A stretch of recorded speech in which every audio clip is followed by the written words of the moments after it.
In July of 1990, Sarah Monroe and Jess Hayes steered a cherry red convertible into the Starlight Drive-In and were never seen again. For 12 years, law enforcement maintained that the two best friends were runaways, pursuing a new life far from the confines of their small Georgia town. But in 2002, a routine survey of Lake Okonei detected a substantial anomaly deep below its surface. What divers would uncover wouldn't just bring closure to a missing persons case. It would unearth a conspiracy of silence that had been lurking in plain sight for more than a decade. The scent of dust and old cardboard, thick enough to taste, permeated Eliza Monroe's small apartment. It was the smell of inertia, the fragrance of 12 years confined within neatly stackable squares.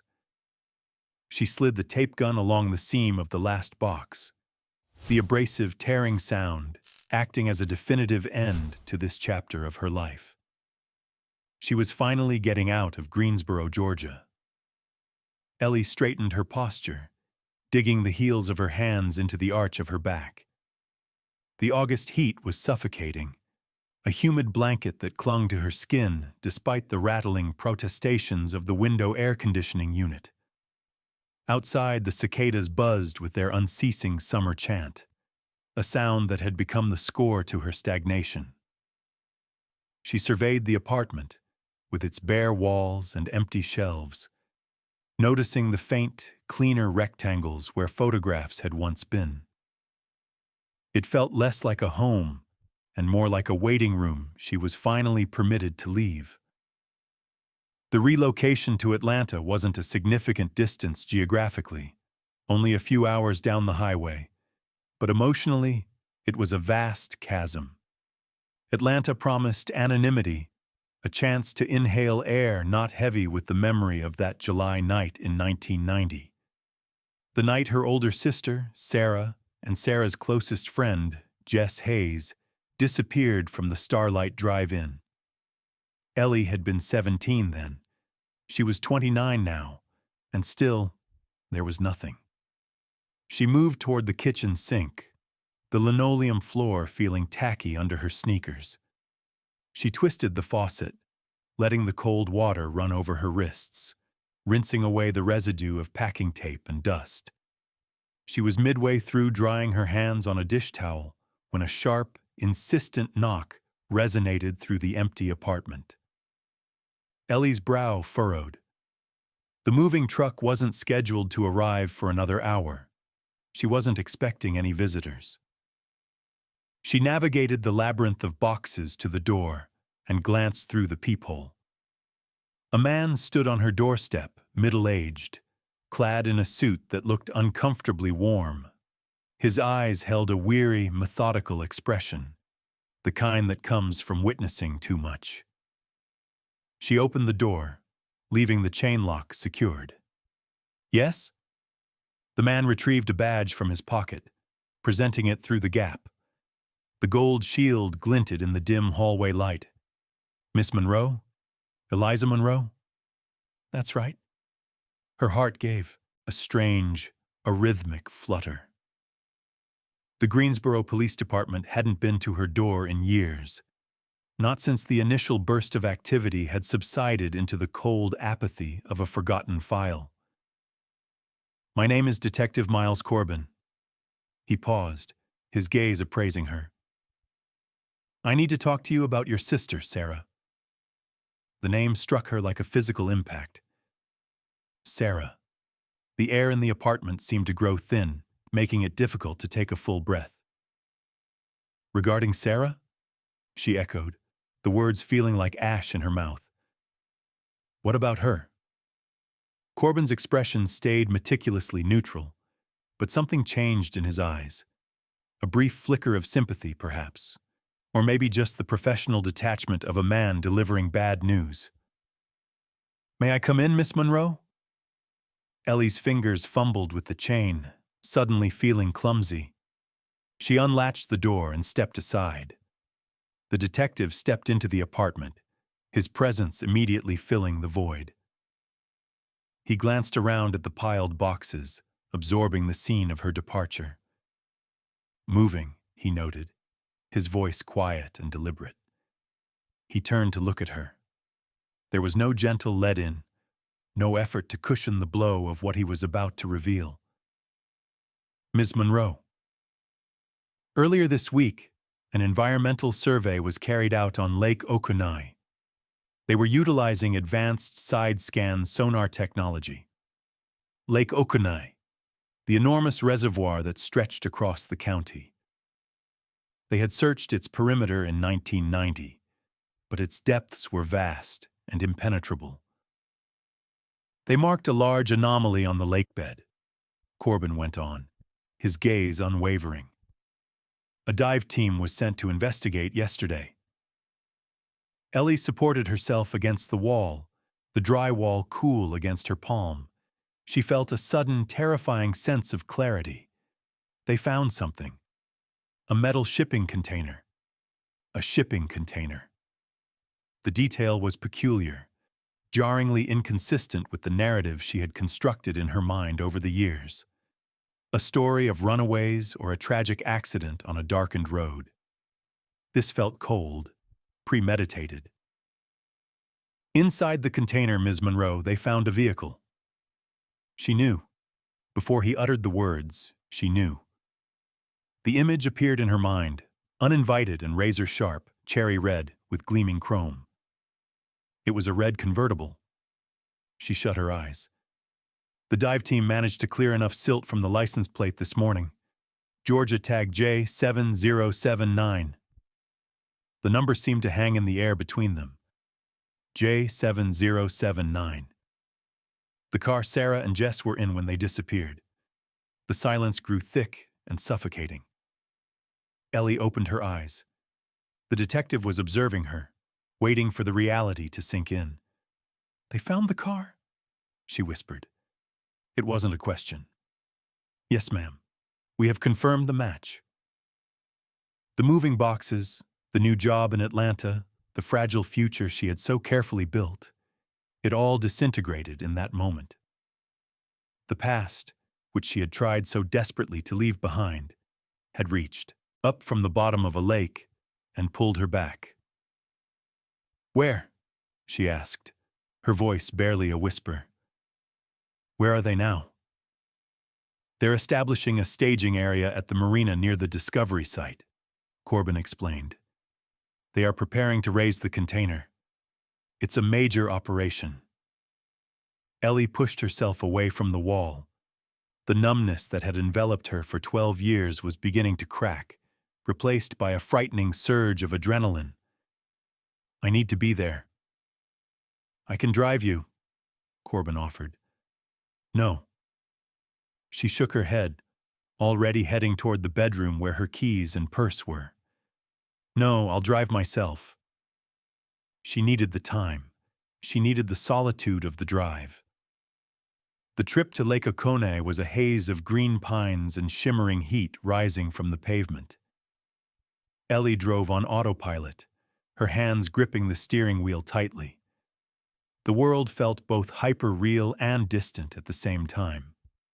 A shipping container. Why would their car be in a shipping container at the bottom of a lake? It didn't make any sense.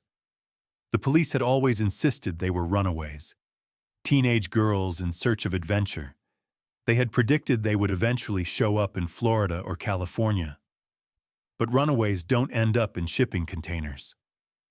The memory, the one she had buried for over a decade, fought its way to the surface. That night, July 1990, the air was thick with humidity and the smell of popcorn. The drive-in theater was crowded, a double feature, something with dinosaurs. She had been there too. She was supposed to be with Sarah and Jess, but her boyfriend at the time had appeared, and she had wanted some private time with him. Before she left them, she had taken out her cheap film camera. The image was burned into her memory. Sarah, with her dark, wavy hair and radiant smile, was wearing a white t-shirt and a pink skirt. Jess, blonde and full of life in her denim jacket. They were perched on the trunk of the cherry-red convertible, propped on their elbows, smiling for the camera. Behind them, the massive screen cast its glow into the night, a Tyrannosaurus Rex towering over a prehistoric scene. She had snapped the picture, the last known photograph of Sarah Monroe and Jessica Hayes, and then she had walked away. The guilt was a familiar weight, a cold knot in her stomach. If only she had stayed. If she hadn't been so focused on her boyfriend. If. Now, 12 years later, the echo of that night was rising from the murky depths of Lake Okonei. As she made the turn onto the access road to the marina, the flashing blue lights of police cruisers bounced off the water, drawing her toward the center of a nightmare she thought had already passed. The marina was almost unrecognizable. What was typically a serene weekend destination for boaters and fishermen had been converted into a command center. Police cruisers, forensic vans, and unmarked official vehicles filled the parking area. Yellow tape cordoned off the dock, extending down to the water's edge. The air buzzed with radio communications and the low hum of generators. Ellie parked her car haphazardly on the grassy shoulder and stepped out. The heat radiating from the asphalt was immediate. She moved toward the activity, her legs feeling stiff and disconnected. Detective Corbin saw her near the tape and waved her over. "They're beginning the extraction now," he said, leading her to a shaded spot near the command post. "It's going to take a while. It's a delicate process." She nodded, her gaze locked on the water. A large barge was anchored about 100 yards from shore, outfitted with an enormous crane. Dive team members in black wetsuits moved with a sense of purpose on its deck. The lake's surface was still, offering no clue to the darkness it concealed. It was then that she noticed him. Robert Hayes, Jess's father. He was standing by himself, separated from the main cluster of officials, near a large oak tree at the edge of the clearing. He appeared older than she remembered, his shoulders stooped, his face pale and gaunt. He was staring intently at the barge, his hands wringing nervously in front of him. Ellie felt a pang of shared sorrow. Robert was the only other person who could truly grasp the torment of the last 12 years. She hadn't seen him much since the disappearance. Their common loss had been too painful a reflection, but now, here they were, together at the end of the line. She walked toward him, the dry grass rustling under her shoes. "Robert." He turned abruptly, startled as if pulled from a dream. His eyes were wide and red-rimmed. He recognized her, but there was no warmth, no shared comfort. Instead, an intense, frantic energy emanated from him. "Ellie," he breathed, his voice a whisper. "They found it. I can't believe they found it." "I know," she said, extending a hand to his arm. "It's over, Robert. We're finally getting answers." He recoiled from her touch, shaking his head fiercely. No, you don't get it. It's impossible. It shouldn't have been found. Not like this." Ellie frowned, disturbed by his reaction. He wasn't relieved. He was terrified. "What do you mean it shouldn't have been found? Robert, it's the car. It's the girls." "It's impossible," he reiterated, his eyes scanning the clearing as if searching for an exit. "The depth, the location. It's just impossible." Before she could question him further, a sudden roar of machinery pulled their focus back to the lake. The crane on the barge whined, its thick cables pulled taut. The extraction was underway. Robert turned away from her. "I can't be here," he stammered, stumbling backward. "I have to go." "Robert, wait!" But he was already moving, rushing toward the parking lot, leaving Ellie alone under the oak tree. his peculiar words echoing in her mind. Impossible. Why would the discovery be impossible? She turned back to the lake, a cold fear creeping into her veins. The mood at the site changed in an instant. The casual conversation stopped, replaced by a concentrated silence. All eyes were on the water. Slowly, painstakingly, the crane began its lift. The water churned and frothed as the object broke the surface. It was enormous. A full-sized shipping container, dripping with murky water and covered in a thick layer of algae and rust. It looked ancient, a relic from a forgotten era. It hung suspended in the air, turning slowly. The doors of the container were ajar, gaping like a mouth. And inside, Ellie saw it, the red convertible. It wasn't the vibrant cherry red of her memory, the one that had shone under the drive-in lights. This car was a specter, caked in silt and grime, its color faded to a dull, muted orange-red. It was positioned facing out, its headlights staring blankly like hollow eyes. The contrast between the joyful image in her mind, Sarah and Jess smiling, the dinosaurs roaring behind them, and this aquatic tomb was devastating. The silence at the marina was absolute, broken only by the dripping of water and the creak of the crane. The barge slowly made its way toward the shore, the container hanging above its deck. It was lowered onto a flatbed truck positioned on the boat ramp. As soon as it was secured, the forensic teams descended. Dressed in white Tyvek suits, they swarmed the container, their movements precise and deliberate. Ellie watched, frozen. The reality of the situation was settling in, heavy and suffocating. This was no longer a disappearance. This was a crime scene. She pushed her way toward the tape, needing to get closer. Corbin stopped her. "Ellie, you can't go any closer," he said gently, placing a hand on her shoulder. "Are they in there?" she asked, her voice shaking. "Did they find the girls?" Corbin paused, his expression somber. He glanced back at the forensic team, who were now carefully inspecting the interior of the car. One of them signaled toward the command post. "They've confirmed the presence of human remains inside the vehicle," Corbin said, his voice low. "Remains."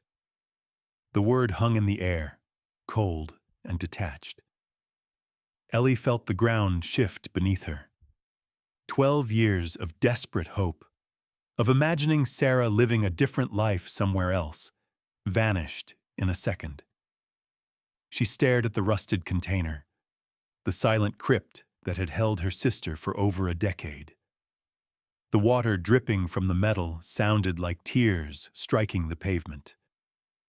The nightmare hadn't ended. It had merely changed its form. The sterile atmosphere of the coroner's office was a sharp contrast to the chaotic scene at the lake. The air conditioning hummed incessantly. The room was frigid and smelled strongly of disinfectant, a futile effort to hide the underlying scent of decay. Ellie sat in a small, windowless waiting area, the silence amplifying the throbbing in her temples. Detective Corbin sat opposite her, a styrofoam cup of lukewarm coffee untouched on the table between them. He had been a constant, quiet presence throughout the agonizing ordeal, a buffer between her and the clinical realities of death. The door opened, and the medical examiner, a woman with tired eyes and a brisk, professional demeanor, walked in. She carried a manila file folder, thin but heavy with finality. "Ms. Monroe," she started, her voice deliberately neutral. "We've finished the preliminary examination." She sat down, opening the file. "Based on the dental records provided by your family, we can confirm the identity of the remains found in the vehicle." Ellie prepared herself, her hands clenched tightly in her lap. She already knew, but hearing the words spoken aloud would make it real. Irreversible. The decedent is Sarah Monroe. The confirmation hit her like a physical blow, knocking the breath from her lungs. The small piece of hope she had held on to, the desperate fantasy that Sarah had somehow gotten away, was gone. The grief, held back by 12 years of not knowing, came crashing down on her with the force of a tidal wave. "The cause of death," Ellie managed to say, her voice raw, barely a whisper. The ME hesitated, glancing at Corbin before she continued. "The skeletal structure shows significant blunt force trauma to the skull. It happened ante-mortem, before submersion. The time of death aligns with the date of the disappearance. Murdered." The word echoed in the small room, heavy and suffocating.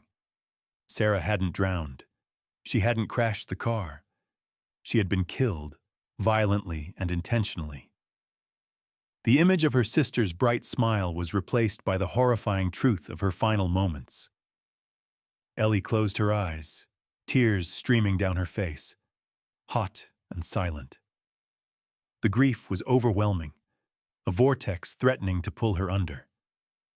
Corbin stayed quiet, giving her a respectful space, his presence a silent acknowledgement of her pain. When the first wave of grief passed, a new question emerged, sharp and urgent. "What about Jess?" Ellie asked, looking up at the ME. "Jessica Hayes. Was there any sign of her?" "No," the ME stated firmly.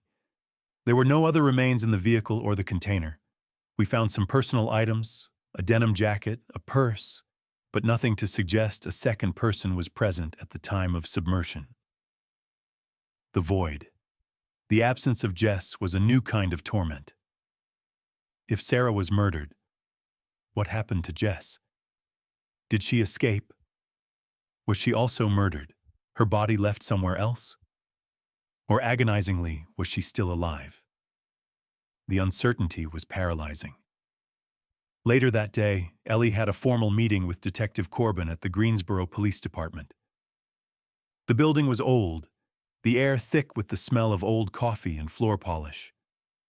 Corbin's office was small, filled with files and paperwork, the walls covered in maps and timelines. "I'm sorry for your loss, Ms. Monroe," Corbin said, motioning for her to sit. "I know this is incredibly hard, but now we have a homicide investigation, and we need to understand what happened that night." Ellie looked at him, her exhaustion and grief clashing with a simmering anger that had been building for 12 years. "You want to understand what happened?" she said, her voice sharp. "You should ask Sheriff Vance." Corbin leaned back in his chair, his expression carefully neutral. "Brody Vance. He bungled the investigation from the start," Ellie said, the words spilling out in a rush of frustration. "He ignored every lead, every inconsistency. He insisted they ran away. He didn't want to find them." "Why do you say that?" Corbin asked, his tone measured. "Because he disregarded evidence," Ellie said. "He barely interviewed witnesses. He treated us like we were hysterical, grieving families who couldn't face the truth. But he was the one ignoring the truth." She detailed the initial investigation, the dismissed sightings, the lack of a proper search of the area, the focus on the girls' personalities instead of the circumstances of their disappearance, the way Vance had controlled the narrative, closing the case within weeks, labeling the girls as runaways. "Vance was negligent at best," she concluded, her voice trembling with anger. "At worst, he was complicit." Corbin listened patiently, taking notes. When she was done, he looked up, his expression thoughtful. "I've looked at the original case file," he said quietly. "It's thin." The admission caught her by surprise. It was the first time anyone in law enforcement had acknowledged the failures of the initial investigation. "This investigation will be different, Ms. Monroe," Corbin promised, leaning forward, his gaze intense. "I assure you, we're starting from scratch." He pointed to a whiteboard on the wall, covered with photos of the recovered container and the car. "The container," he said. "That's the key. This wasn't a random act of violence. This was organized. It required logistics, resources, a crane, a truck, access to a shipping container. This wasn't the work of a lone predator." The realization sent a shiver down Ellie's spine. An organization, a group of people responsible for her sister's death, for the 12 years of agony. "We need to identify the source of the container," Corbin continued, "and we need to understand why they went to such lengths to hide the evidence." As Ellie left the police station, the weight of the past 12 years seemed to settle on her shoulders. The grief was still there, raw and overwhelming. But now there was something else, too. A flicker of hope, a terrifying possibility. If the people responsible for Sarah's murder were organized, sophisticated, what else were they capable of? And what had they done with Jess? The weight of the water was heavy, suffocating, but beneath it, the currents were shifting, pulling the truth toward the surface. Detective Miles Corbin despised coincidences. In his line of work, coincidences were often a sign of something deliberate, something concealed beneath the surface. And the discovery of the container in Lake Okonei felt far from accidental. He sat at his desk, the hum of the precinct fading into the background as he stared at the sonar image on his computer screen. The grainy black and white image showed the rectangular shape of the container on the lakebed, stark and unnatural against the smooth contours of the silt. It was too convenient. A routine environmental survey stumbling upon a 12-year-old crime scene in a lake spanning thousands of acres. Improbable. He focused on the how. How was the container discovered? He delved into the paperwork for the environmental survey, tracing the chain of authorization, the funding sources, the specific mandate. The survey was conducted by a private firm contracted by the Georgia Department of Natural Resources, DNR. Routine mapping, the official report stated. But Corbin knew routine. Routine was underfunded, understaffed, and prioritized based on immediate need. This survey seemed to have materialized out of nowhere, fully funded and fast-tracked. He pulled up the DNR records, cross-referencing the authorization codes, and then he found it. Buried deep in the appendix, a single paragraph that changed everything. The survey wasn't routine. It had been specifically mandated by the state based on high-priority topographical data submitted anonymously months prior. The data indicated a significant anomaly in that sector of the lake, a potential environmental hazard that required immediate investigation. Corbin leaned back in his chair, the realization hitting him like a jolt of electricity. The discovery was not accidental. Someone wanted the container found.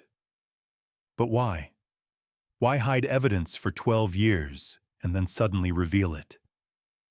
The anonymous submission was a dead end, electronically scrubbed of any identifying information. But the data itself, high-resolution sonar scans, suggested specialized equipment and expertise.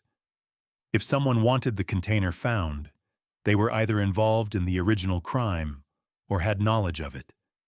It suggested a fracture in the conspiracy, a break in the silence. He turned his attention back to the past. If the discovery was orchestrated, then the original investigation was likely compromised. Ellie Monroe's accusations against Sheriff Vance suddenly carried a lot more weight. Corbin walked down to the archives, the basement storage room filled with old case files and forgotten evidence. The air was thick with the smell of dust and mildew. He located the 1990 file for the Monroe Hayes disappearance. It was thin, just as he had told Ellie. A handful of reports, a few witness statements, a missing persons flyer. He spread the contents out on a metal table, the fluorescent light casting long shadows. The investigation was a joke. Sheriff Vance had clearly steered it toward the runaway theory from the beginning. Key witness statements were missing. The interviews with the families were perfunctory, dismissive. There was no record of a thorough search of the drive-in theater, no attempt to track the girls' movements before their disappearance. He focused on the details that were present: the timeline, the location, the witnesses. One name jumped out at him: Robert Hayes, Jess's father. He had been interviewed, of course, but the interview was brief, focused on Jess's state of mind, her behavior in the days leading up to the disappearance. There was no indication that Vance had considered him a suspect, or even a person of interest. Corbin frowned.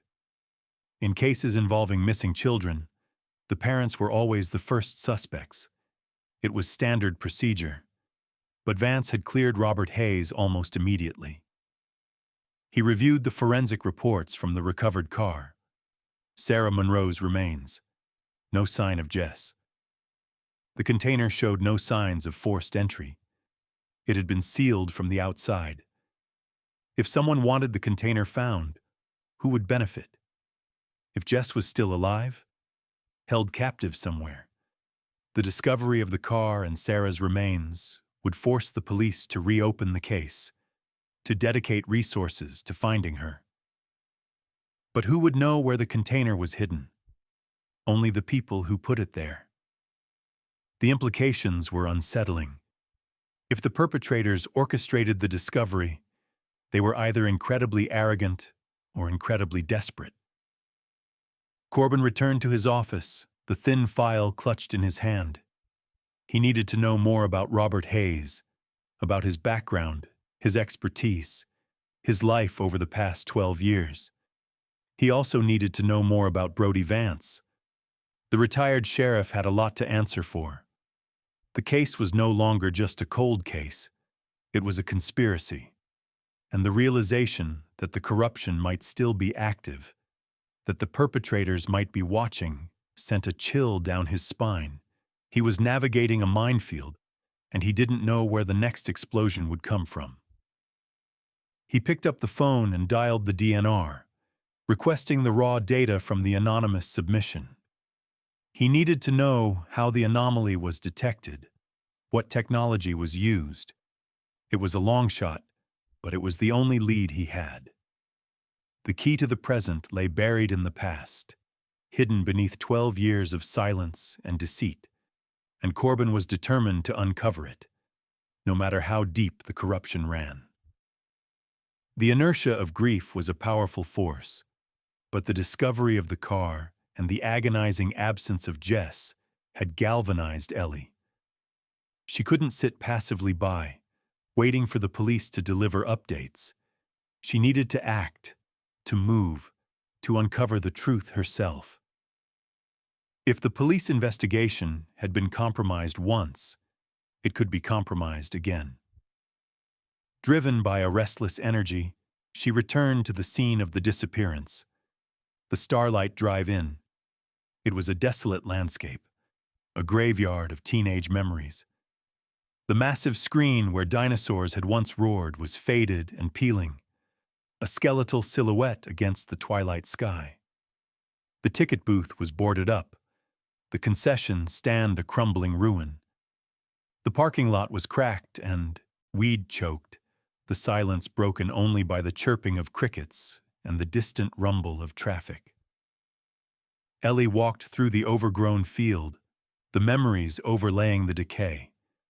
She could almost hear the echo of laughter, the smell of popcorn, the crackle of the speakers.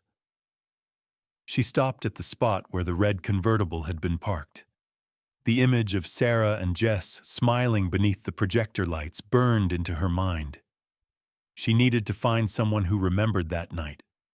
Someone who might have seen something, anything that the police had overlooked. The official reports were useless, tainted by Vance's deliberate negligence.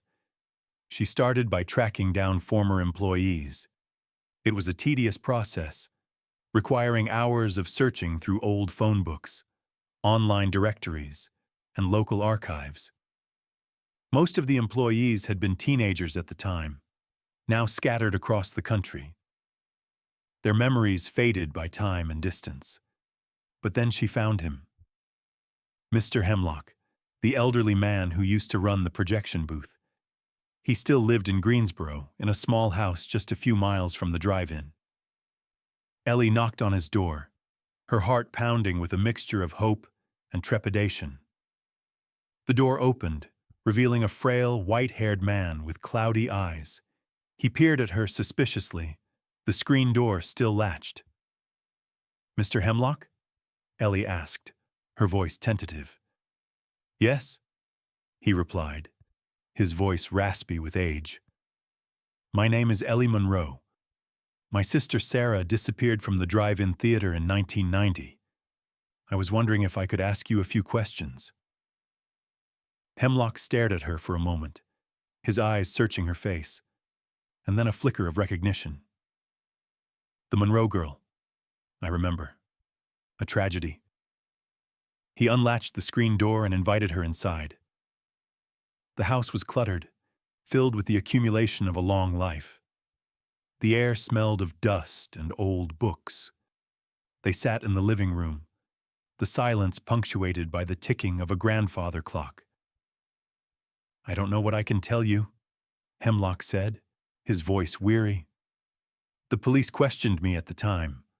I told them everything I knew." "Are you sure?" Ellie pressed gently. "Sometimes things come back to us, details we might have overlooked." Hemlock sighed, looking down at his hands. "They barely questioned me," he admitted, a hint of bitterness in his voice. "Sheriff Vance. He came by for 5 minutes, asked a few routine questions and left. He didn't seem interested in what I had to say. They seemed to have already made up their minds. Runaways." "Mr. Hemlock, they found the car at the bottom of Lake Okonei. Sarah was inside. Jess is still missing." Hemlock's eyes widened in shock. "At the bottom of the lake? Lord have mercy." "Please, Mr. Hemlock, anything you remember, anything at all." Hemlock was silent for a long moment, lost in thought.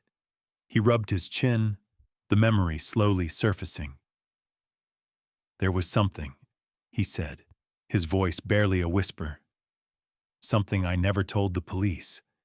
I didn't think it was important at the time, and like I said, they weren't listening." Ellie leaned forward, her breath catching in her throat.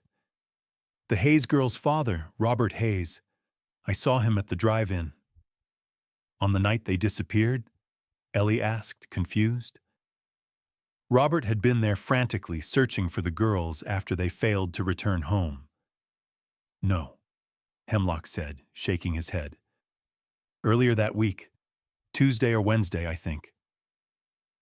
Ellie froze. Robert had never mentioned being at the drive-in before the disappearance. "He was near the back entrance," Hemlock continued, his voice gaining strength as the memory solidified.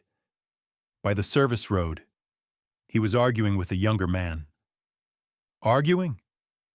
"Yes, heatedly. The other man, he was sharply dressed, expensive car. They seemed agitated, angry." "Did you recognize the other man?" "No, never saw him before. But the argument, it stuck with me. It seemed out of place. This was a family place, you know, not a place for business." The revelation jolted Ellie. Robert Hayes arguing with a stranger at the drive-in just days before the disappearance. Why had he never mentioned it? Why had he lied? The image of Robert at the lake flashed in her mind. The pale face, the agitated demeanor, the desperate need to escape. It wasn't grief. It was guilt. The puzzle pieces were starting to fit together, forming a picture that was darker and more complex than she had imagined. Robert Hayes was involved, and Ellie was determined to find out how. The echoes at the drive-in were growing louder, revealing the secrets hidden in the shadows of the past. The house was silent, the darkness pressing in from the corners of the room. Robert Hayes sat in his study, the only light coming from the desk lamp, illuminating the swirling dust motes in the air. He was drowning, suffocating under the weight of his choices. The discovery of the container, the event he had orchestrated, the desperate gamble he had taken, had happened. The police were investigating.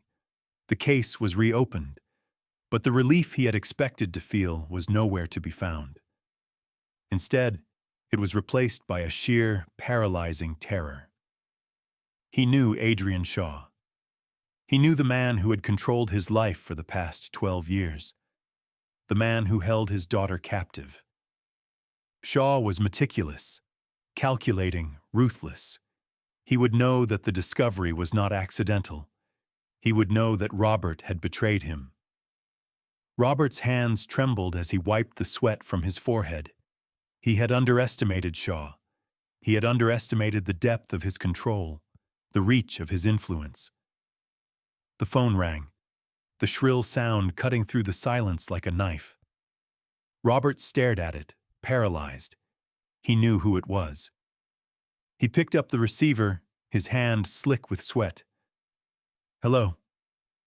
The voice on the other end was cold, measured, devoid of emotion. It was Shaw. "You made a mistake, Robert." Robert's blood ran cold. "I don't know what you're talking about." "Don't lie to me," Shaw said, his voice hardening. "The container, the sonar data. You thought you could play me? You thought you could orchestrate this little drama and walk away clean?"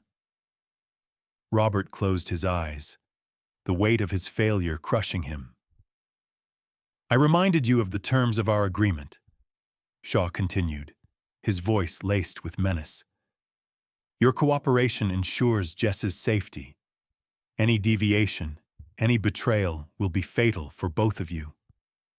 "Please," Robert whispered, his voice breaking. "Don't hurt her." "You've forced my hand, Robert. You've brought attention to us, and that requires a response." The line went dead. Robert stood frozen, the dial tone buzzing in his ear. The threat was clear. Shaw was coming for him, and he would kill Jess. The motivation for leaking the sonar data had been simple desperation. For 12 years, he had clung to the belief that Shaw would eventually release Jess, that his cooperation would earn his daughter's freedom. But as the years dragged on, he finally accepted the agonizing truth. Shaw would never let her go. She was too valuable as leverage, too dangerous as a witness. His silence was condemning Jess to a lifetime of isolation, a slow death in the darkness. The leaked data was a desperate attempt to force the state's hand, to trigger an investigation that would lead the police to Shaw without exposing his own involvement. He had hoped the discovery of the container, the evidence of the murder, would be enough. But his plan was naive. He had failed to account for the depth of the corruption, the extent of Shaw's control. The fear, sharp and suffocating, galvanized him into action. He had to run. He had to disappear. He rushed to the bedroom, pulling a hidden safe from the back of the closet. He frantically stuffed cash, documents, and a small, faded photo of Jess into a duffel bag. He had to get out of Greensboro. He had to find a way to save his daughter, even if it meant sacrificing himself. The sound of a car door slamming outside stopped him cold. He peered through the curtains. It was Ellie Monroe. Panic flared in his chest. He couldn't face her. Not now. not with the weight of his betrayal hanging over him. He had to get out now. Ellie took the information from Hemlock straight to Corbin. The revelation that Robert Hayes had been at the drive-in earlier that week, engaged in a heated argument with a sharply dressed stranger, shifted the focus of the investigation squarely onto the grieving father. "Robert never mentioned this," Corbin said, his expression grim. "He was never thoroughly investigated. Vance dismissed him as a grieving parent." "He knows something," Ellie insisted, the urgency mounting. His behavior at the lake, the argument, his emotional distance, it all points to something deeper.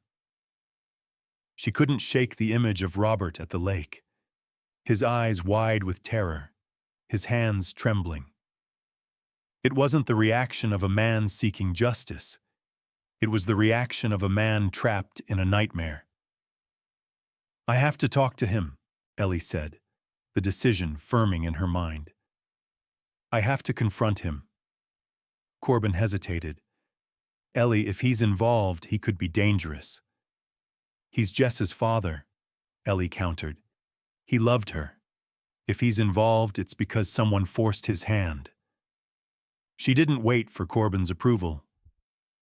She drove straight to Robert's house, the adrenaline pumping through her veins. The house was dark, quiet. The front door was slightly ajar. Ellie frowned. That wasn't right. She pushed the door open, the hinges creaking loudly in the silence. "Robert?" The living room was dimly lit, the curtains drawn. The air was thick with tension. She heard a noise coming from the back of the house, a scraping sound followed by a muffled curse. She moved silently through the hallway, her heart pounding in her chest. She found him in the bedroom. He was kneeling on the floor, frantically pulling documents and cash from a hidden safe in the closet. A duffel bag lay open on the bed. He was running. "Robert!" He spun around, startled, his face pale and haggard. "Ellie, what are you doing here?" "I know about the argument," Ellie said, her voice cold and steady.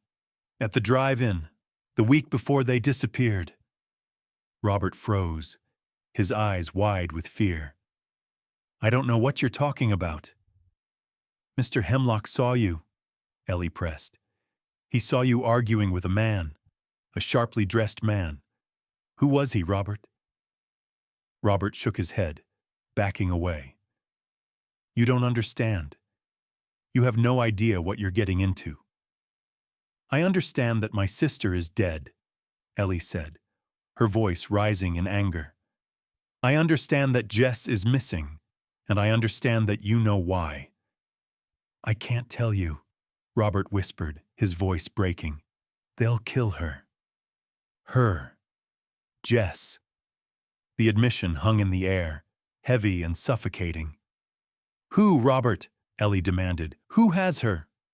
"You don't understand the debts," Robert muttered, his eyes darting nervously towards the window. "The promises. They were watching. They're always watching." He grabbed the duffel bag from the bed, his movements jerky and erratic. "I have to go. I have to get out of here." He tried to push past her, but Ellie blocked his path. "No," she said, her voice firm. "You're not running away, not this time." "Get out of my way, Ellie," Robert warned, his voice laced with desperation. "Tell me the truth," Ellie pleaded, the anger draining away, replaced by a desperate need for answers. "Help me find her." Robert hesitated, the conflict raging in his eyes. He looked at Ellie, seeing the reflection of his own grief and guilt in her face. "Leave it alone, Ellie," he whispered, his voice trembling. "For your own safety, please." He shoved her out of the way, the force of the blow staggering her. She fell against the wall, gasping for breath. By the time she recovered, he was gone. The front door slammed shut, the sound echoing in the silence of the empty house. Ellie stood alone in the hallway, the realization crashing down on her. Robert was involved, and Jess was alive. Detective Corbin was already moving.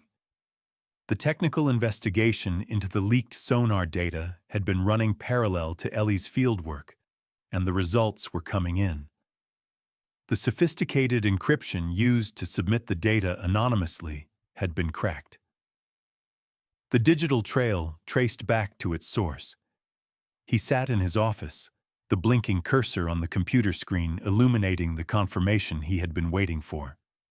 The data had been traced back to the specific equipment and access codes used by Robert Hayes's company. Robert Hayes was a sonar technician.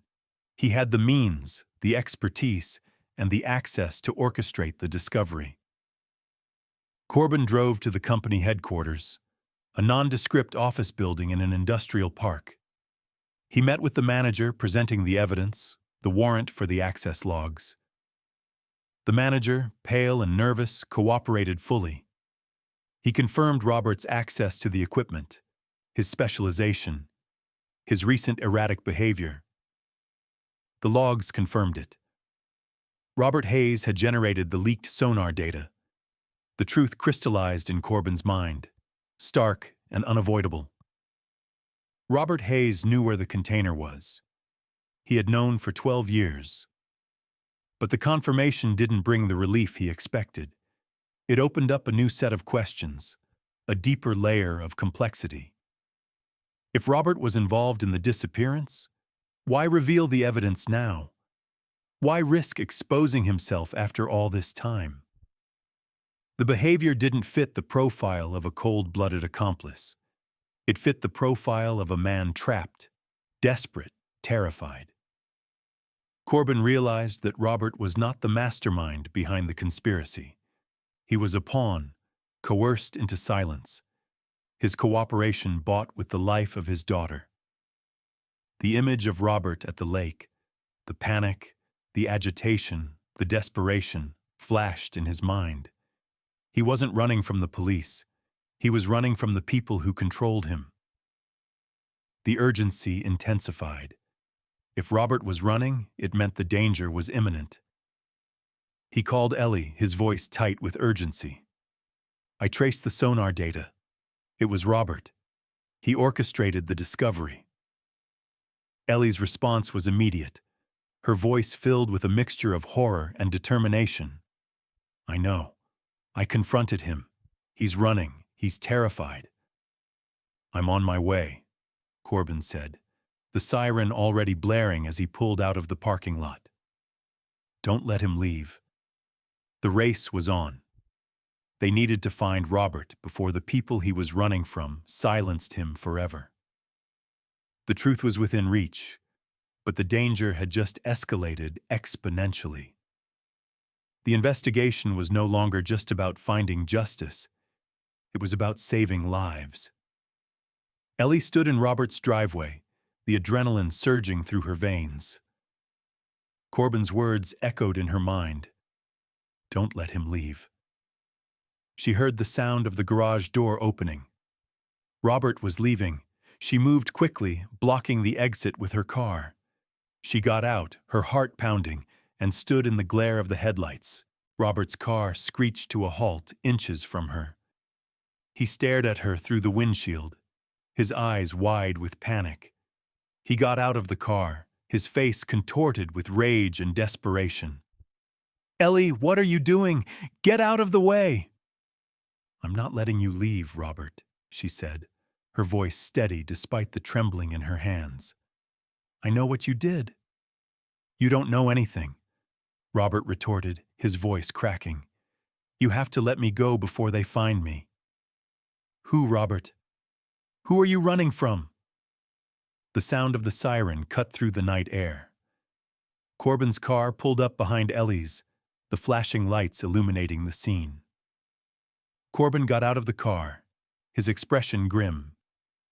It's over, Robert. We know about the sonar data. Robert looked from Ellie to Corbin, the realization sinking in. He was trapped. You don't understand, he pleaded, his voice breaking. "They'll kill her. They'll kill Jess." The words hit Ellie like a physical blow. Jess, alive. "Jess is alive?" she whispered, the hope surging through her, overwhelming the horror of the betrayal. "Yes," Robert sobbed, the facade crumbling. "She's alive, and if you don't let me go, they'll kill her." "Who, Robert?" Corbin demanded, his voice sharp. "Who has her?" "Adrian Shaw," Robert whispered, the name tasting like poison on his tongue. Adrian Shaw, the sharply dressed man from the argument at the drive-in. The pressure from both Ellie's emotional pleas and Corbin's factual evidence was too much. The weight of the guilt, the terror, the 12 years of silence finally crushed him. Robert Hayes broke down. The confession began, fractured and agonizing, spilling out in a torrent of grief and regret. He told them about the counterfeiting ring, a sophisticated regional operation specializing in high-quality forged currency. Adrian Shaw was the leader, ruthless and controlling. Robert had been recruited years ago, his expertise invaluable to the operation. He had been seduced by the money, the thrill, the illusion of control. But the illusion had shattered. The debts had mounted. The pressure had increased. He had become trapped, compromised, a prisoner of his own choices. The confession continued, the details blurring into a nightmare of betrayal and violence. The truth was far worse than Ellie could have imagined. The disappearance was not a random act of violence. It was a calculated act of retribution. The breaking point had been reached, and the floodgates of the past were finally opening. The interrogation room was small and sterile, the air thick with the smell of stale coffee and the metallic tang of fear. Robert Hayes sat at the metal table, his hands trembling, his face etched with the exhaustion of a man who had carried a terrible secret for 12 long years. Ellie sat opposite him, her gaze fixed on his face. The tumultuous emotions, hope, horror, betrayal, warring within her. Corbin stood by the door, his arms crossed, his expression unreadable, the silent observer documenting the confession. The words spilled out of Robert in a fragmented narrative of guilt and regret, a confession punctuated by agonizing pauses and choked sobs. "I tried to leave," Robert whispered, his voice raw, staring at the scarred surface of the table. "In 1990, I wanted out. The operation was getting bigger, riskier. Shaw was becoming more ruthless. I was afraid for Jess, for my family." He had approached Shaw tentatively, naively, proposing a gradual withdrawal, a transition back to a legitimate life. He thought he could negotiate his way out of the labyrinth he had wandered into. Shaw had listened patiently, nodding understandingly, and then he had retaliated, immediately, brutally. "He targeted Jess," Robert choked out, the tears streaming down his face, tracing paths through the grime and sweat. "To punish me, to send a message that I belonged to him, that there was no escape." The night of the disappearance, the drive-in theater. It wasn't a random abduction. It was a targeted strike. Shaw and his men had been waiting. They had abducted the girls during the second feature, the darkness and the noise of the movie covering their movements. "Sarah fought back," Robert whispered, the memory agonizing, a recurring nightmare that had haunted him for over a decade. "She resisted. She tried to protect Jess. She was so brave." Shaw had killed her. Blunt force trauma, a swift, brutal act of violence committed in the heat of the moment, a consequence of Sarah's defiance. "He said she was a witness," Robert said, his voice hollow. "A liability."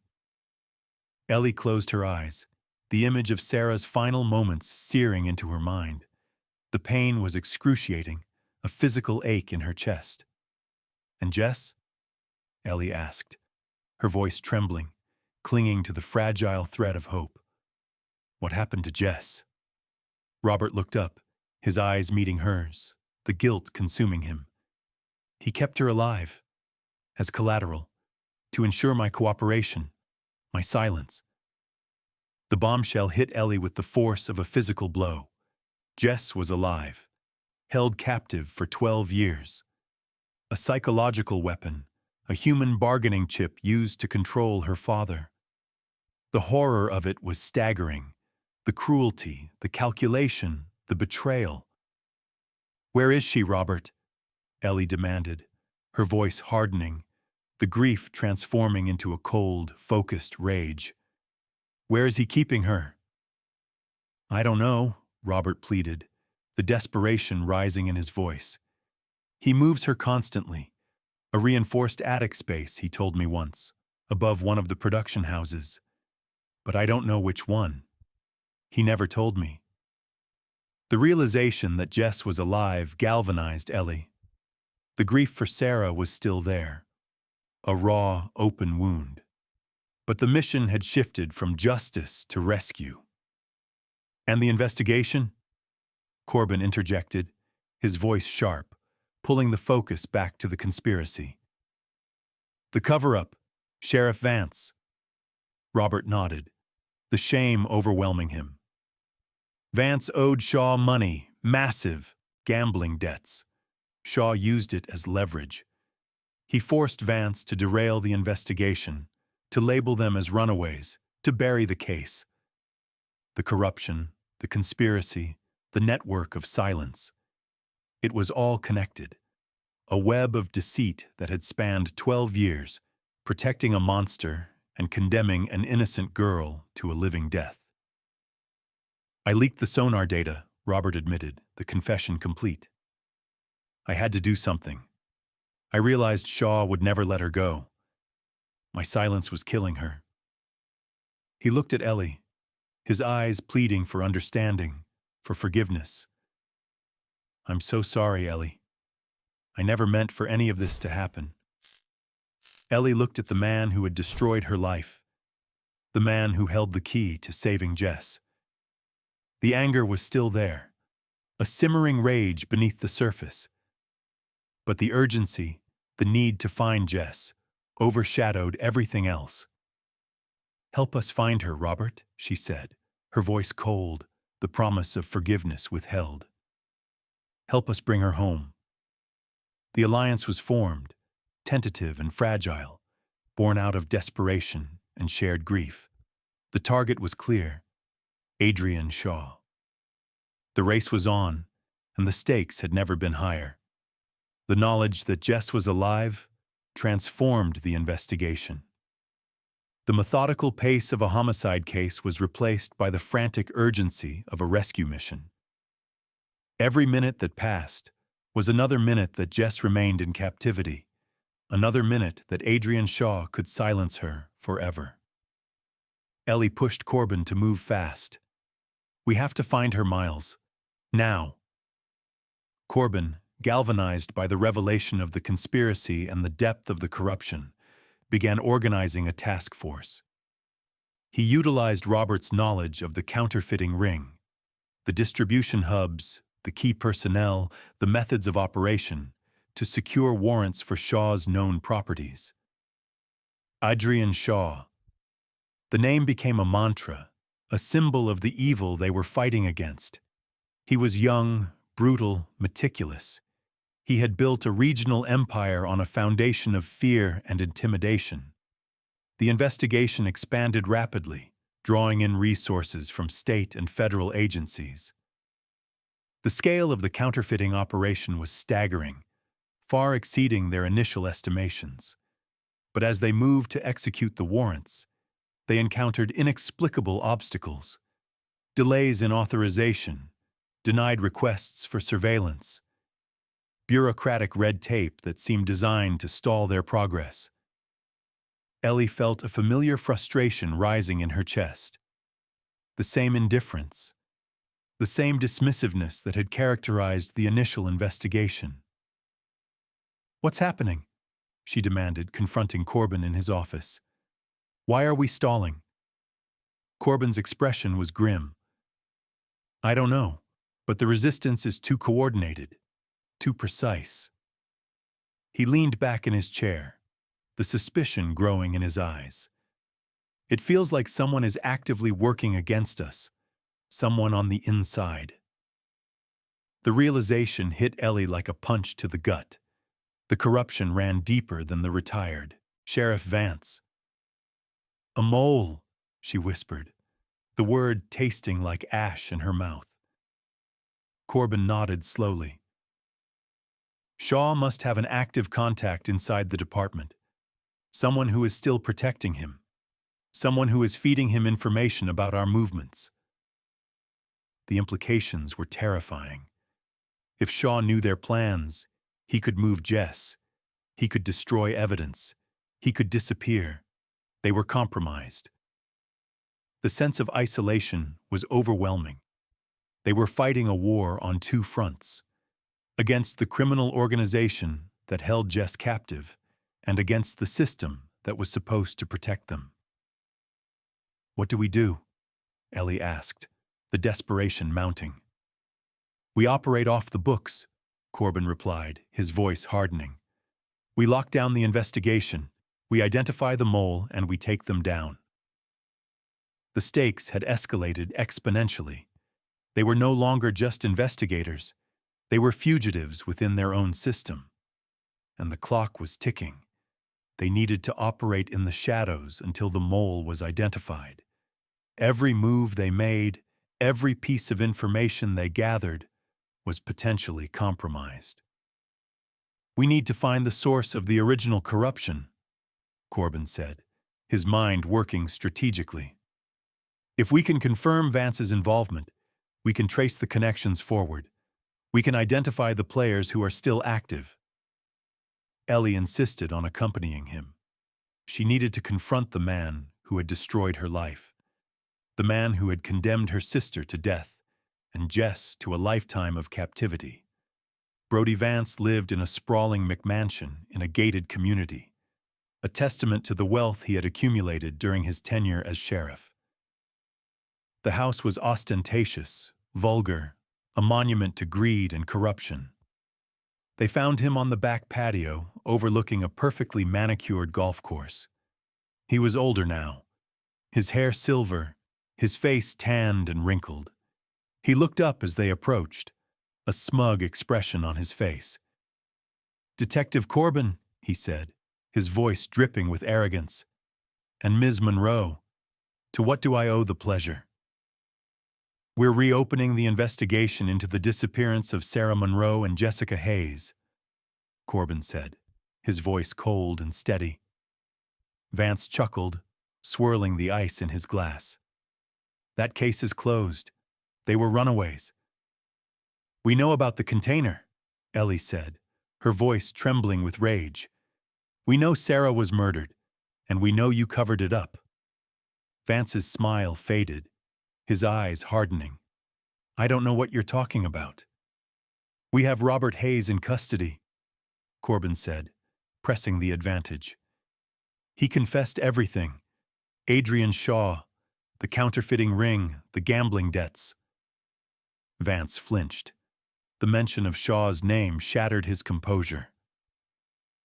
"You buried the investigation to settle your debt," Corbin continued, his voice laced with contempt. "You let a murderer walk free.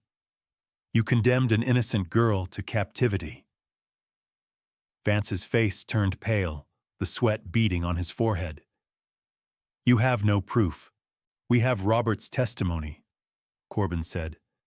"And we have the evidence of the botched investigation, the missing files, the steered narrative. We are prepared to bring federal charges against you." The threat hung in the air, heavy and suffocating. Federal charges, prison time, the destruction of his legacy. Vance hesitated, the conflict raging in his eyes. He looked at the golf course, the symbol of his wealth and power, and then back at Corbin. He broke. "All right," he whispered, his voice trembling. "All right, I did it. I buried the investigation. Shaw forced me." The confession was anticlimactic, devoid of remorse or regret. It was a strategic move, an attempt to minimize the damage. "Who else is involved?" Corbin demanded. "Who is the mole inside the department?" Vance shook his head, the fear returning to his eyes. "I don't know. Shaw kept his contacts compartmentalized. He never revealed his sources." "You're lying," Ellie said, her voice sharp with anger. "I swear," Vance insisted, the desperation raw in his voice. "I don't know who the current mole is, but Shaw always had someone on the inside, someone who protected him, someone who kept him informed." The confirmation of the deeper conspiracy was chilling. They were fighting an enemy who was embedded in the system, an enemy who could anticipate their every move. They left Vance on his patio, a broken man surrounded by the spoils of his corruption. The confrontation had given them the confirmation they needed, but it hadn't brought them any closer to finding Jess. They were still operating in the dark, surrounded by shadows and deceit. And the realization that they were alone, that they couldn't trust anyone, was a heavy weight to bear. With the confirmation of the conspiracy and the existence of the mole, the investigation shifted into a dangerous new phase. They had to find Jess, but they had to do it without alerting Shaw to their movements. They turned back to Robert, their only source of information about the counterfeiting ring. He was housed in a secure location, isolated from the general population, the fear of Shaw's retaliation hanging over him like a shroud. "I need to know everything about the operation," Corbin said, spreading a map of Georgia across the table. "Every location, every personnel, every detail." Robert, galvanized by the hope of rescuing his daughter, provided a detailed account of the ring's activities, the distribution hubs, the production houses, the methods of operation. "He keeps her isolated," Robert insisted, his voice trembling. "A reinforced attic space, soundproofed, near one of the production houses. But I don't know the current location. He moves her around constantly." The image of Jess trapped in a small, dark space, isolated from the world, fueled Ellie's determination. "We have to check every location," Ellie said, the urgency mounting. Corbin nodded, his expression grim. "We have to do it quietly, off the books." They began the field work, a clandestine operation conducted in the shadows. They visited old warehouses, industrial sites, remote farm properties that Robert had identified as potential hubs.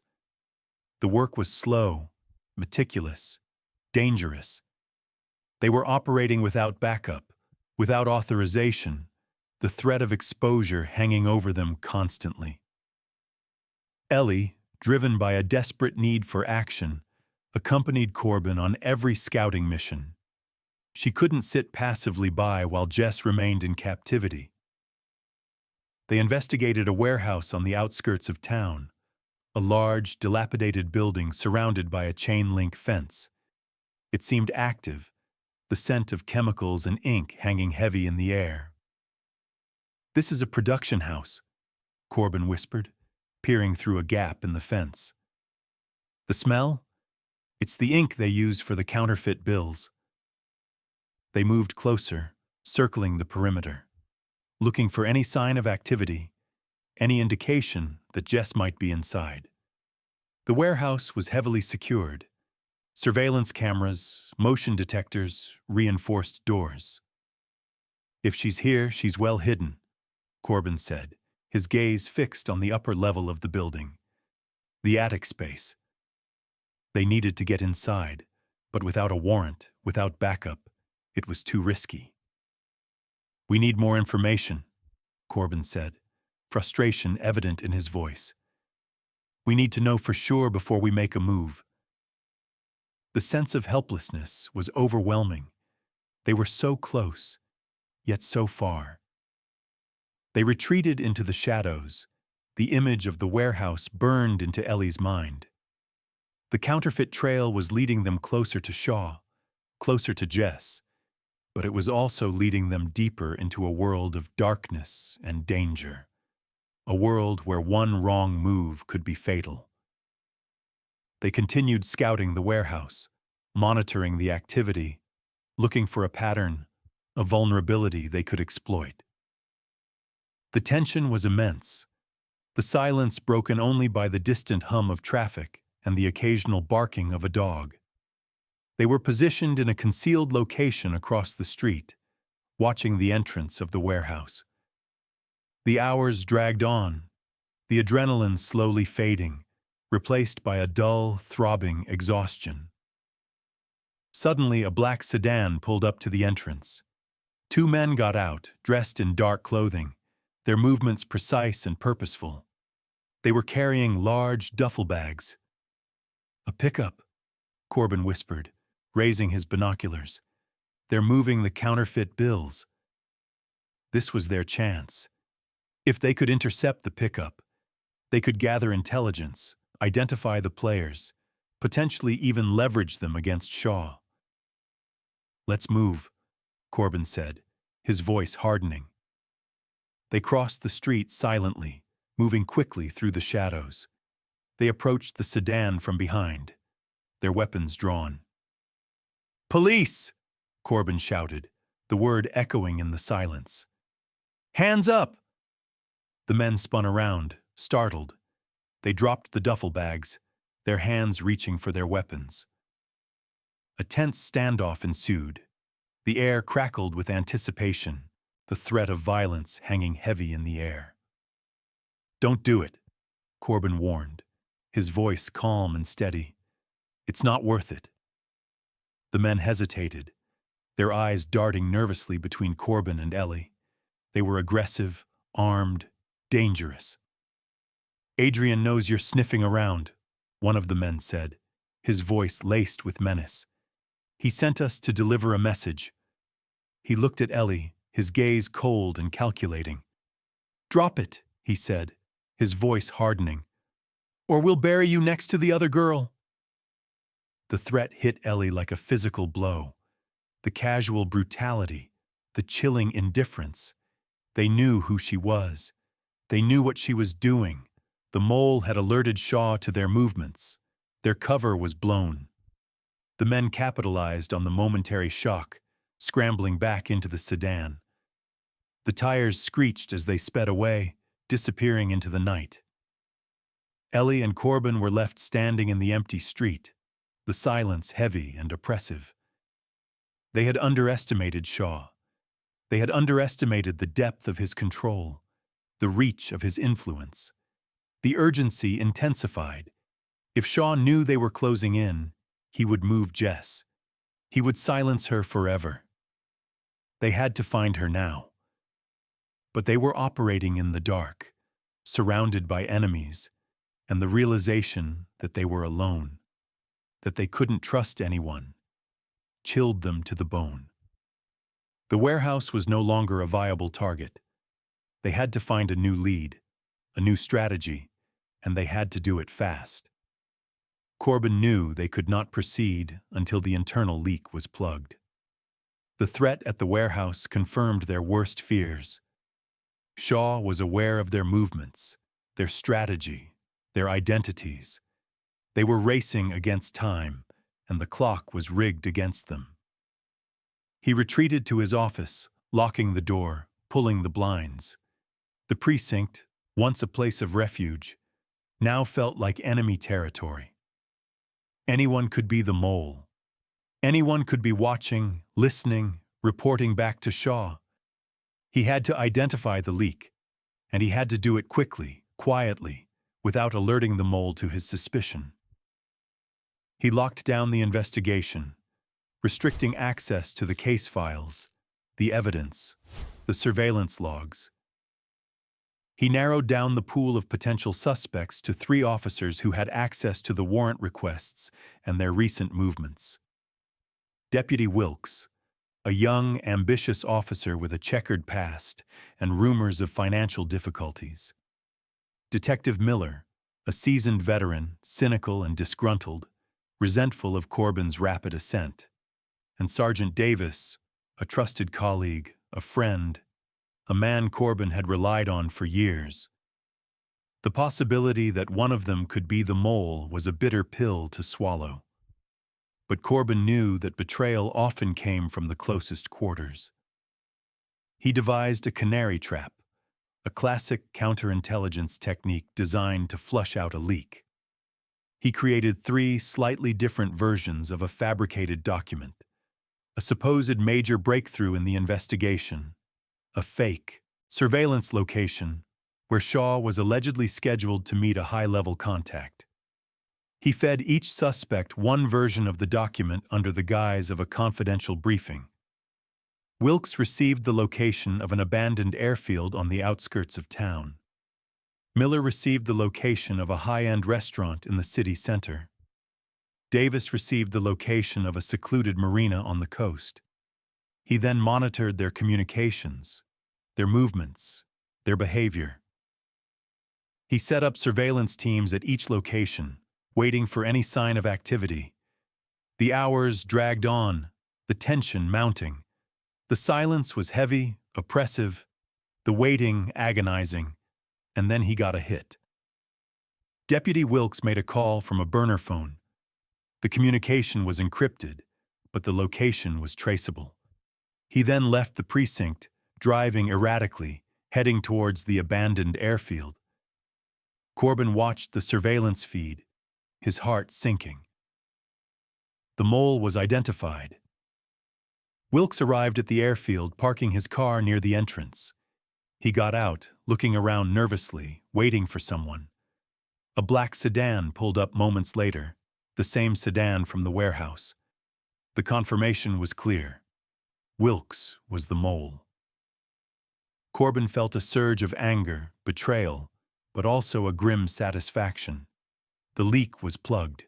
The investigation could proceed. He picked up the phone and mobilized the tactical team.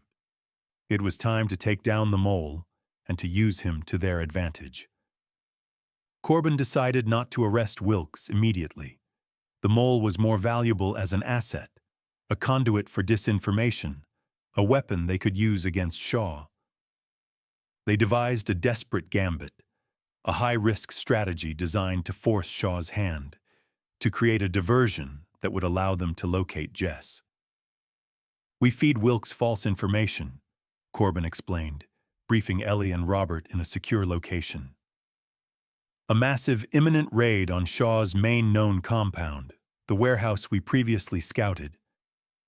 The warehouse was a production house, a key asset for Shaw's operation.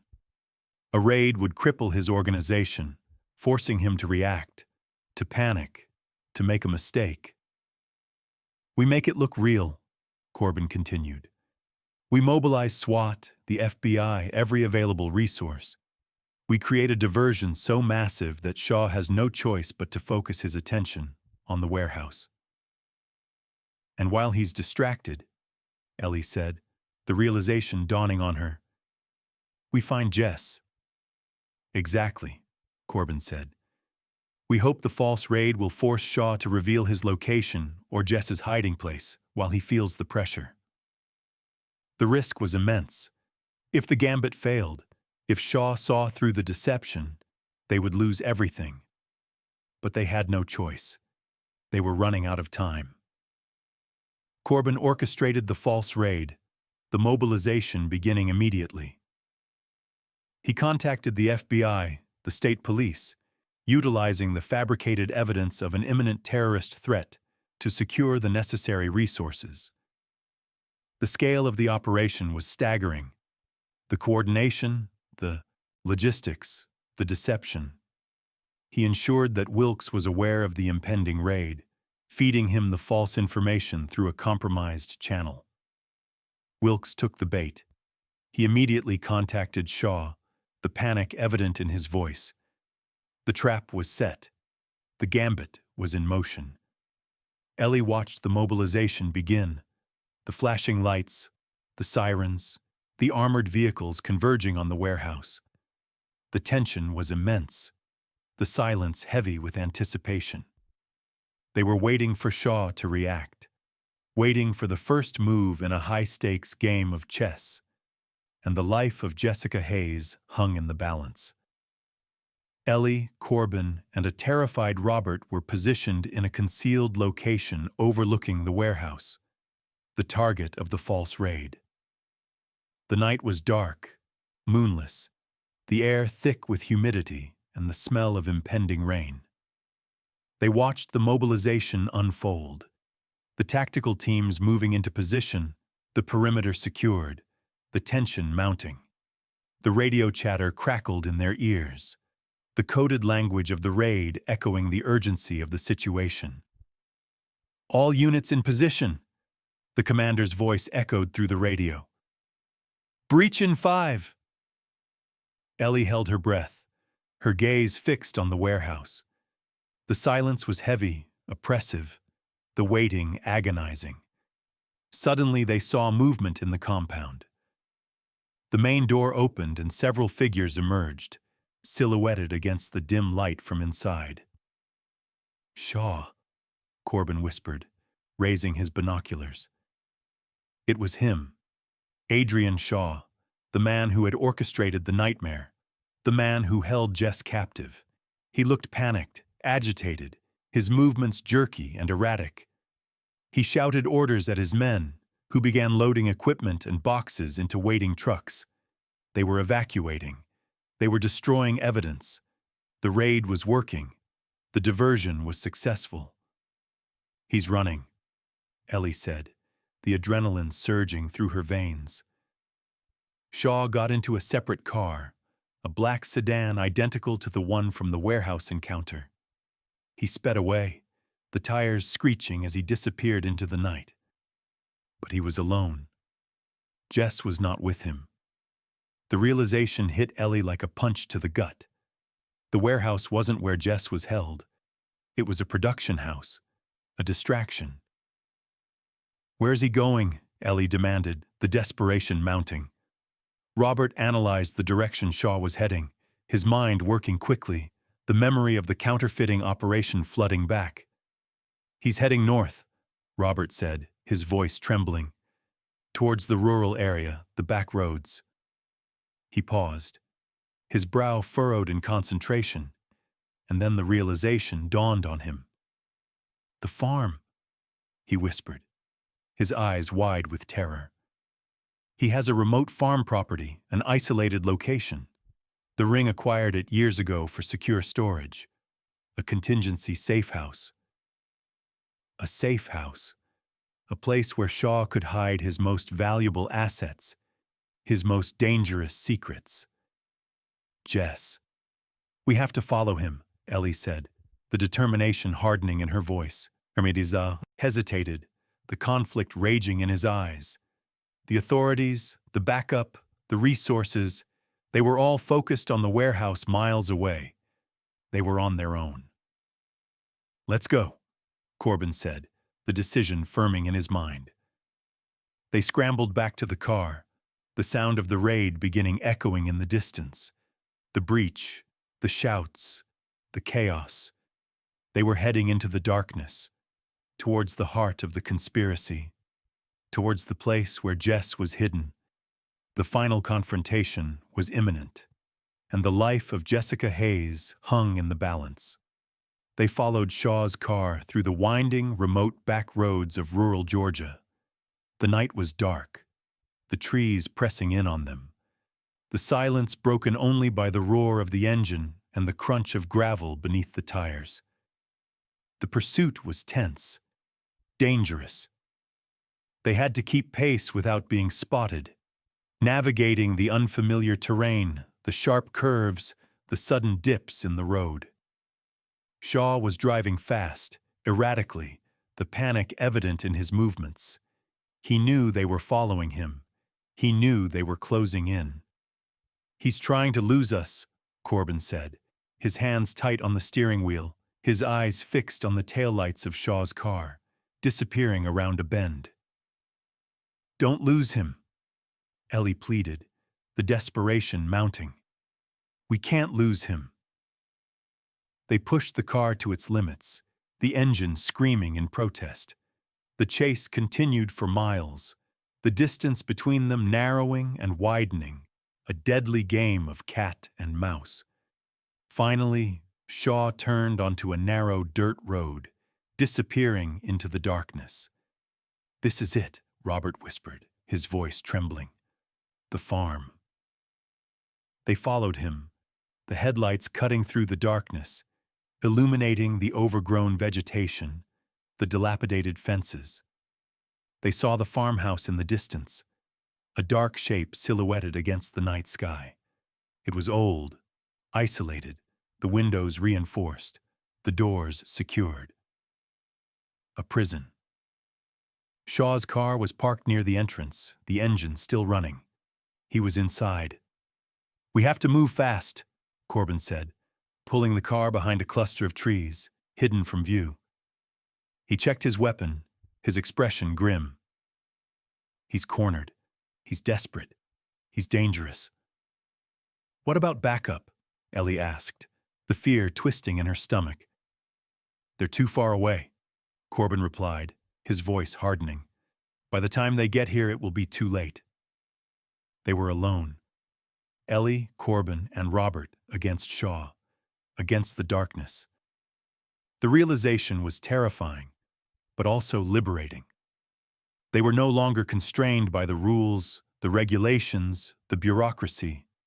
They were free to act, to fight, to rescue Jess. "Let's end this," Ellie said, the determination surging through her veins. They got out of the car, the silence heavy and oppressive. The air was cold, the smell of decay and mold hanging heavy in the air. They approached the farmhouse, the final confrontation looming before them. They approached the farmhouse silently, the crunch of dead leaves beneath, their feet the only sound. The house was dark, quiet, the silence unnatural, unsettling. Corbin signaled for them to stop, his gaze fixed on the windows. "He's inside, waiting for us." "We have to get in," Ellie insisted, the urgency mounting. "He might be hurting her. He might be killing her." Corbin hesitated, the tactical training ingrained in him screaming at him to wait for backup, to secure the perimeter, to assess the situation. But Ellie was right. They didn't have time. "All right," Corbin said, the decision firming in his mind. "We breach the back door, quietly, quickly." They moved towards the back of the house, staying in the shadows, the adrenaline pumping through their veins.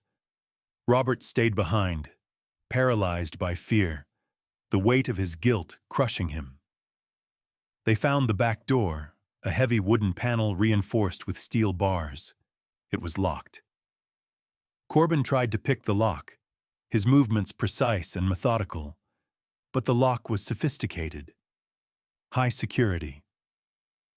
"It's no use," he whispered, the frustration evident in his voice. "We have to breach it." He signaled for Ellie to stand back. He raised his foot and kicked the door, the force of the blow reverberating through the silence. The wood splintered, the hinges screaming in protest. They pushed the door open, the darkness swallowing them whole. They stepped inside, the air thick with the smell of mold and decay. The house was cold, the silence heavy and oppressive. They moved through the kitchen, the living room, the hallway, their weapons drawn, their senses heightened.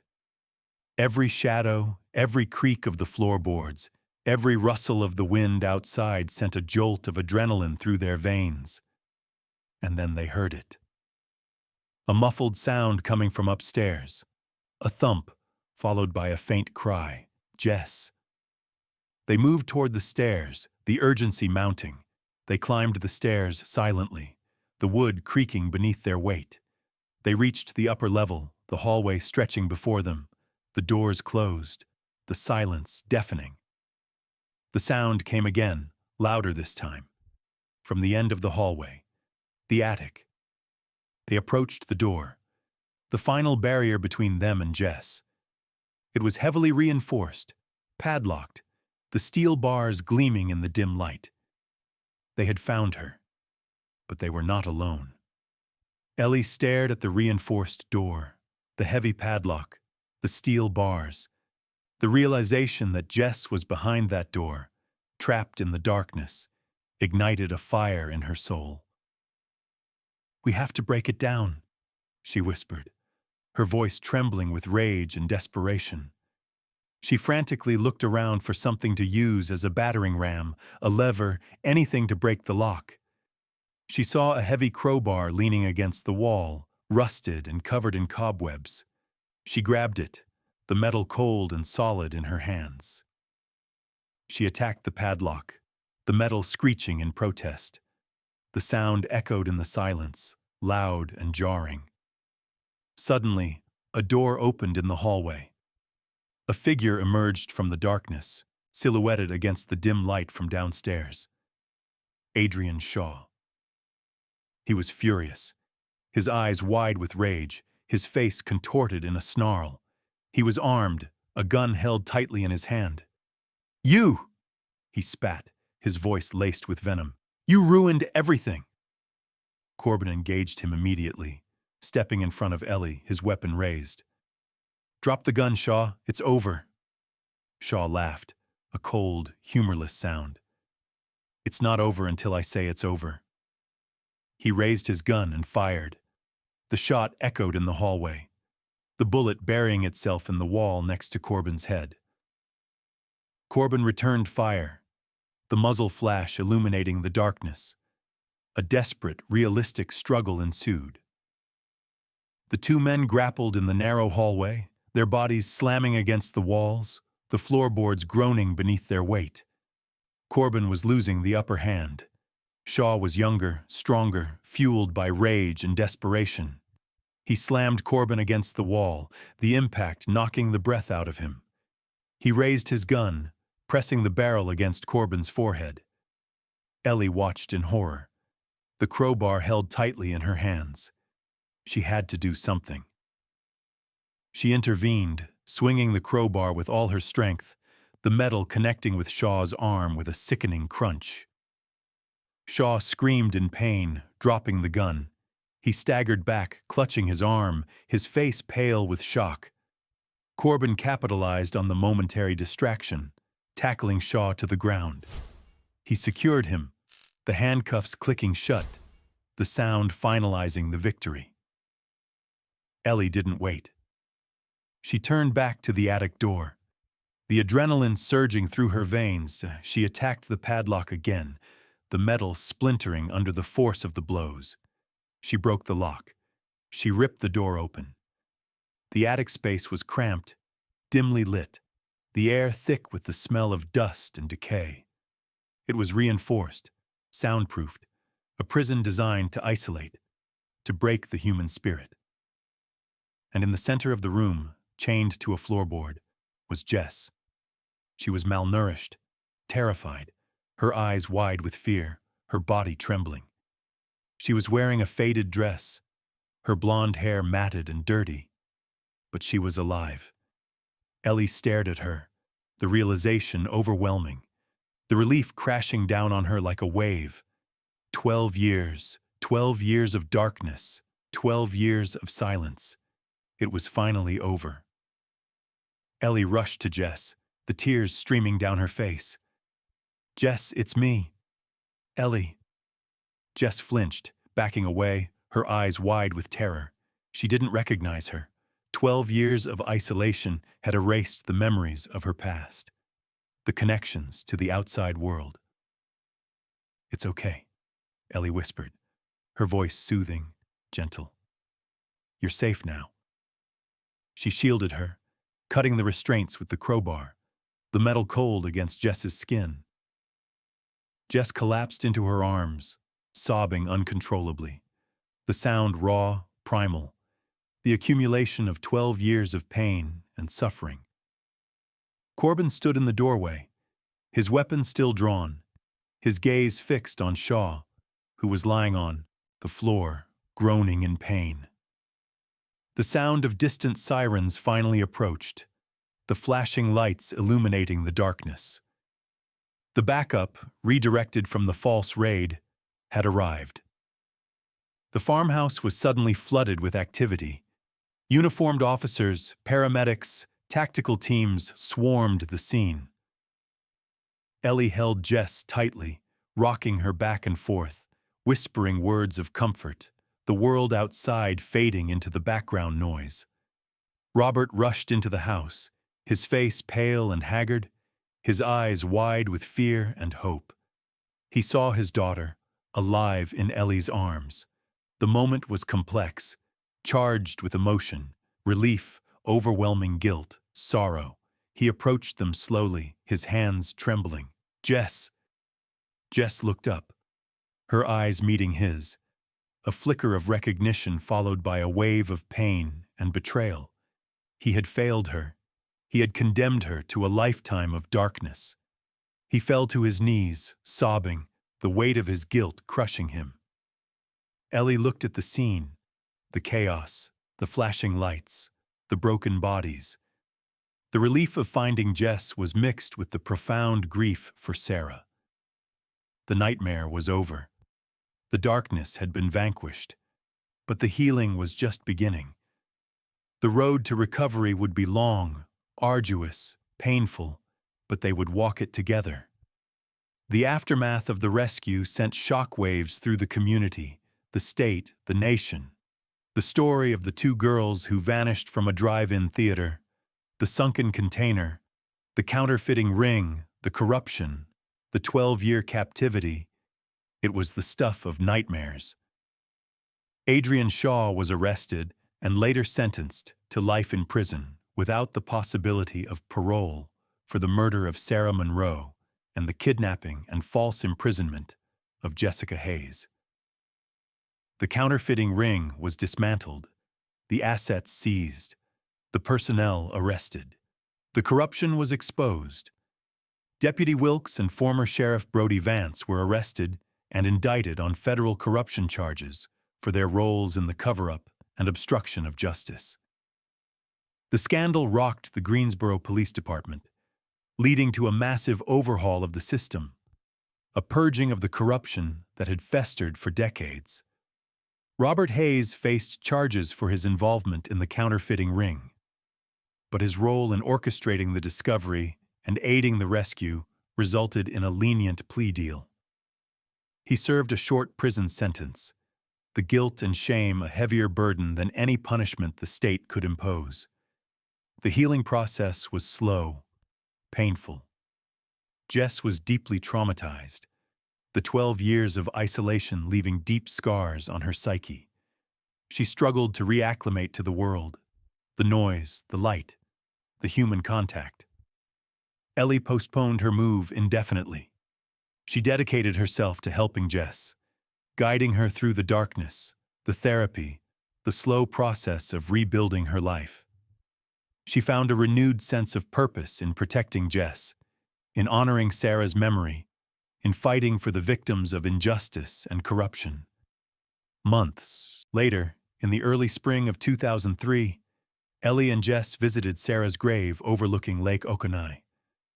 The water was calm, tranquil, the surface reflecting the clear blue sky.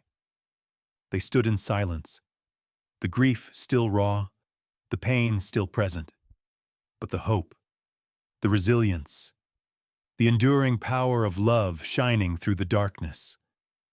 Ellie looked at Jess, the sunlight catching the highlights in her blonde hair, the flicker of a smile on her lips.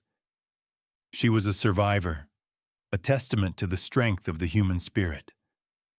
The echo in the lake, the whisper of the secrets hidden beneath the surface was finally silenced.